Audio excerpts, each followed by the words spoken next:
सभी का बहुत बहुत स्वागत है हमारे आज के इस भाग में। हम कवियत्री सुभद्रा कुमारी चौहान की प्रसिद्ध रचना झांसी की रानी की व्याख्याओं का अध्ययन कर रहे थे।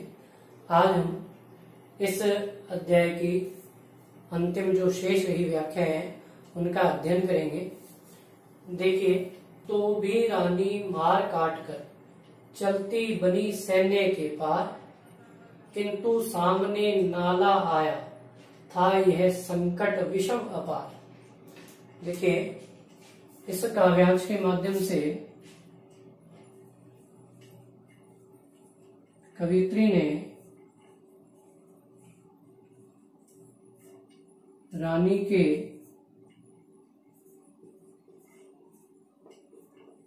वीरगति पाने का वर्णन किया है।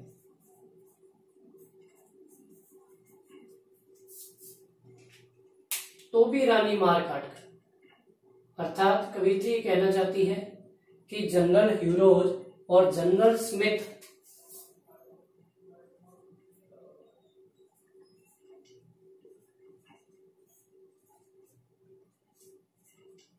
व जनरल स्मिथ की सेनाओं से घिर जाने के पश्चात भी रानी ने हार नहीं मानी।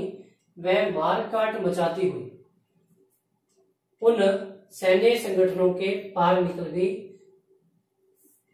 किंतु सामने नाला आया था यह संकट विषम अपार। किंतु कुछ ही क्षण पश्चात एक नाला आ गया और यह संकट विषम अर्थात कठिन,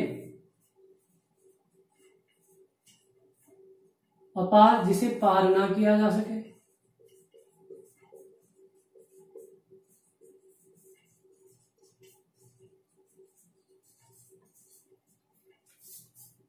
कि यह नाला एक कठिन संकट के समान था जिसे पार नहीं किया जा सकता था।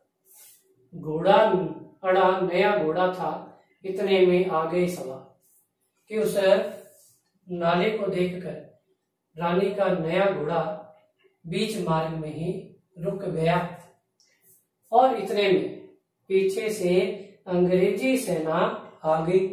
उन्होंने रानी को पुनः घेर लिया। रानी एक शत्रु बहु तेरे, होने लगे वार पर वार।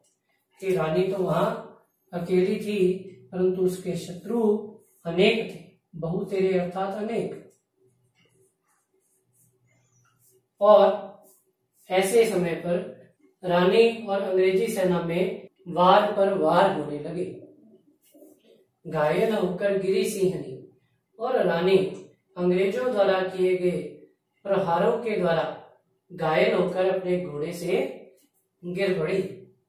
उसे वीर गति पानी थी कि रानी को इसी प्रकार वीर गति को प्राप्त करना था। बुंदेले हर बोलों के मुंह हमने सुनी कहानी थी, खूब लड़ी मर्दानी वह तो झांसी वाली रानी थी। कवित्री कहती है कि बुंदेले और हर बोलों के मुंह से उसने रानी के वीरत्व की गाथाएं सुनी थी, जो युद्ध भूमि में पुरुषों की बाती लड़ते हुए वीर गति को प्राप्त हुई। देखिए, विशेष की बात करें तो भाषा इसमें सरल है और साथ ही साथ रानी के साहस और वीरत्व को चित्रित किया गया है। देखिए अपनी व्याख्या। रानी गई सिधार, चिता अब उसकी दिव्य सवारी थी। देखिए, इस काव्यांश के माध्यम से कवियत्री ने रानी के वीरगति प्राप्त करने पर अपनी हृदयगत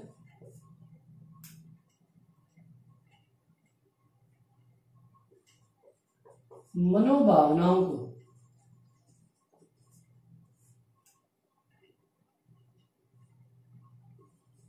व्यक्त किया है।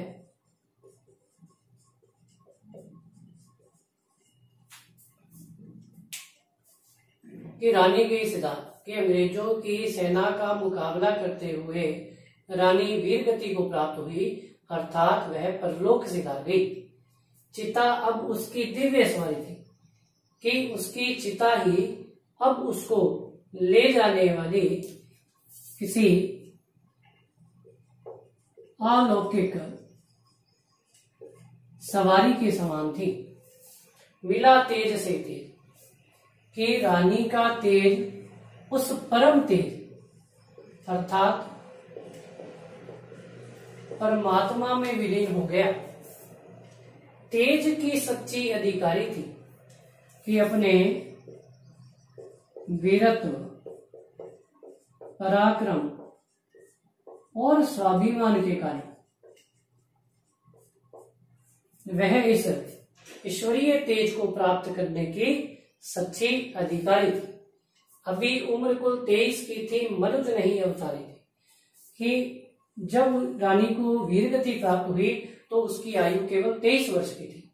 अर्थात 23 वर्ष की आयु में ही उसने नारी के पराक्रम का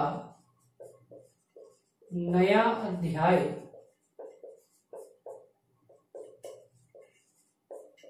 लिख दिया। मनुज नहीं अवतारी थी कि रानी के वीरत्व को देखते हुए यह आसानी से कहा जा सकता है कि वह मनुष्य नहीं थी, कोई दैवीय शक्ति थी। हमको जीवित करने आई बन स्वतंत्रता नारी थी। कवित्री कहती है कि ऐसा प्रतीत होता है कि जैसे स्वतंत्रता ही नारी का रूप लेकर हमें जीवित करने आई थी, अर्थात हमारे हृदय में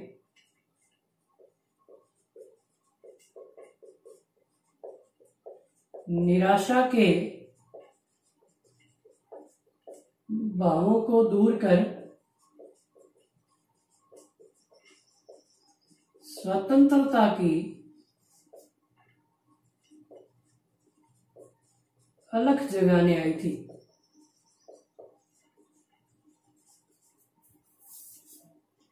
दिखा गई पथ कि रानी ने हमें स्वतंत्रता रूपी पथ को दिखला दिया। सिखा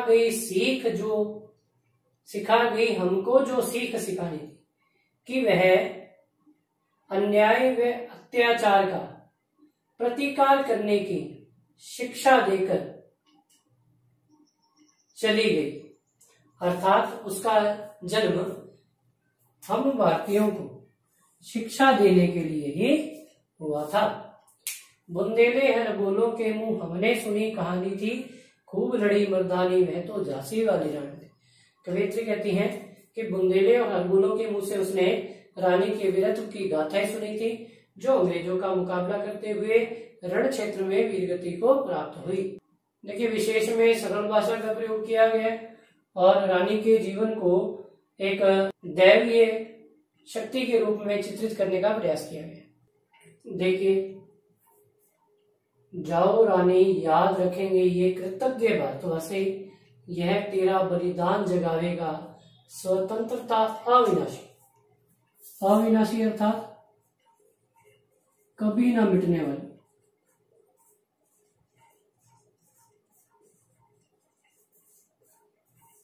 देखिए, इस काव्यांश के माध्यम से कवियत्री ने रानी लक्ष्मीबाई के बलिदान को अविस्मरणीय बतलाने का प्रयास किया, जिसे कभी भी भुलाया ना जा सके। जाओ रानी याद रखेंगे ये कृतज्ञ भारतवासी की, हे रानी हम तुम्हें विदाई देते हैं। याद रखेंगे ये कृतज्ञ भारतवासी। कृतज्ञ अर्थात उपकार को मानने वाले।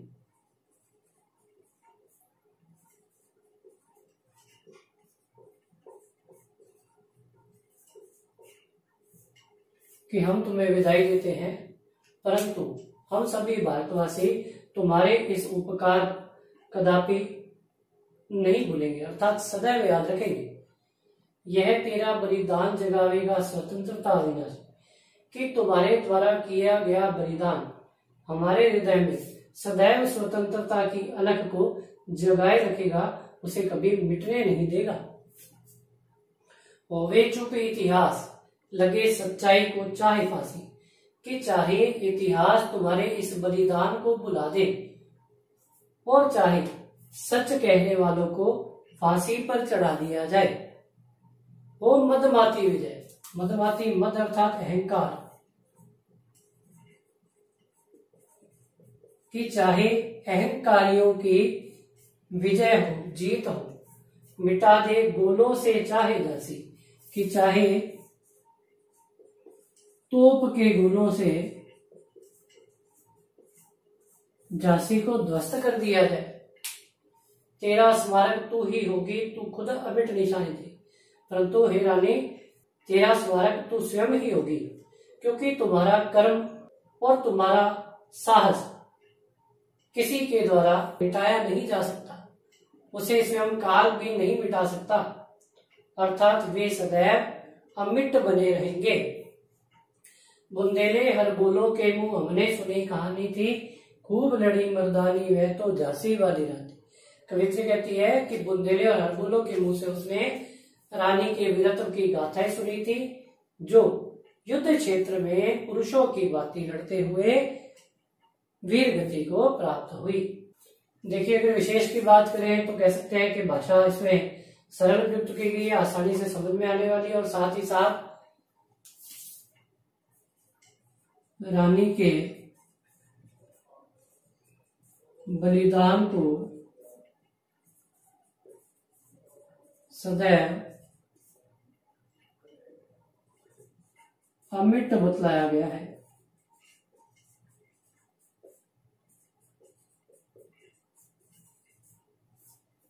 आशा करता हूं कि आपको कवित्री सुभद्रा कुमारी चौहान की सभी व्याख्याएं बड़ी बात ही समझ में आई होंगी। इस अध्याय की सभी व्याख्याएं आज समाप्त होती हैं, और यदि आपने अभी तक हमारे चैनल को लाइक और सब्सक्राइब नहीं किया है तो अतिशीघ्र लाइक और सब्सक्राइब कर ले। धन्यवाद।